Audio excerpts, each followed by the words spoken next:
I want to share a strategy that is so simple that is really the unlock for finding more ads that win. At the end of the day, whoever makes the most amount of ads and gets the most amount of customers wins. This is a volume game in both customers and creative. And where a lot of brands go wrong is they keep doing the same mistake that I want to fix for you on this video. So what is that mistake? It is who can make the most amount of volume of creatives can win just through the law of averages, meaning the more ads you make and you test, the closer you're going to get to finding ads that work. Now the struggle comes into concepts and capability and team and revenue that you have to deploy this kind of team, but this is actually quite easy. And I want to show why this is important. I want to show that you can actually make a lot more volume than you believe. Okay, so let's talk about the problem. So the first one is you got to find a way to get more out of every creative you do make, because every time you make a piece of creative, it takes time, either your time or your team's time, and you're paying for that time, or it takes money to actually test that creative in the ad account. So what that means is if you don't find a way to get the most out of that investment, you're literally being the most inefficient as you possibly can. So let's give an example. A lot of people do this. It's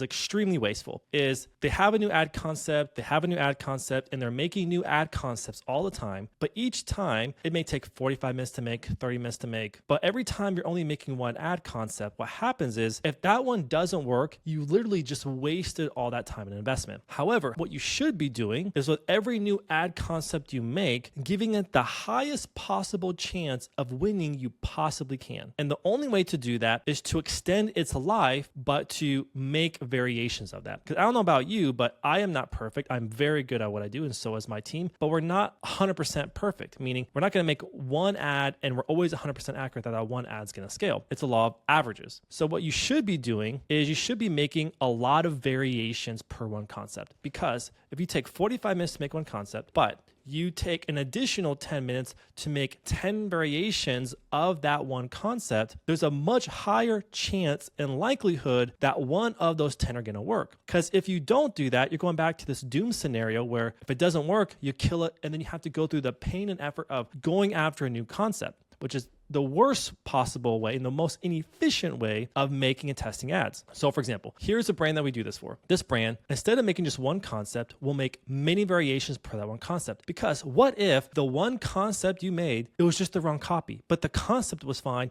but the copy was wrong, or vice versa, or the copy was good, but the concept was wrong. This is a great example where for a small addition amount of time, for every concept you make, you can make a great amount of variations to give yourself a higher chance of it winning. So now your budget is going further. Also, what that means is now you're giving every possible concept the greatest chance of surviving and winning as you possibly can without starting it over. You can also do that with GIFs. So for example, these are just GIFs that we did the exact same concept for, but testing 10 different iterations of copy inside of it. You can make this in Canva, by the way. So it's not even that expensive. And there's a feature in Canva, you can just duplicate these, change out the text that takes you literally 10 minutes or less, probably even less to be honest with you. And now you have 10 variations per each concept. Why this is important is because we have learned this lesson so many times where if you just launch one concept, there's literally a 90% chance it's not going to work. Most brands have a 10% win rate on their ads on average. So that means 1 in 10 ads are going to work and hit your KPIs, and that can actually go on to spend money behind it and scale. So that means you have a 90% fail rate. So what that means is with the law of averages, you have to make 10 concepts before you find that one. And also what that means is 10 times 45 minutes is a lot of time versus 10 times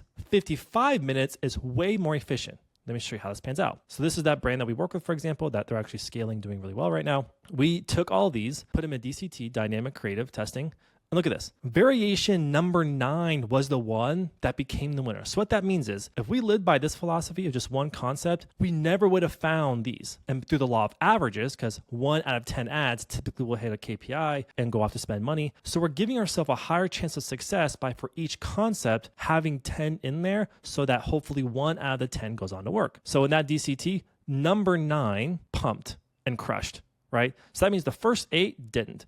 but number 9 did and has gone off to spend a lot of money. And this one, we happen to get it on the first try. So that's an example where you have to be thinking about the law of averages. I don't know about you, but I want to do things in the most efficient way possible to give myself the highest chance of success, which is why you have to be thinking about variations. So this is a video. It's very complicated to make a lot of iterations on videos. It does take longer because of rendering and things like that and just editing time. What's quite easy to do is every video you make, just change the hook, have a different hook. That is much easier, and do that times 10. Also do the thumbnails, because thumbnails are quite important as well. That right there can give that one concept the highest chance of success. And then when you find the 1 or 2 out of the 10 that work, then you can go and make bigger iterations on that video. It's a false belief that only new concepts are going to make a big difference. That is not true. I'll never forget, we learned this years ago when we were paying a content creator to make ads for a ring brand. And we took that one video and we made 8 different thumbnails, 8 different hooks. And it was literally number 5 and then number 8 variation that actually went on to scale and make money. So that means all those, the first one, it would not have gotten us there. But that ad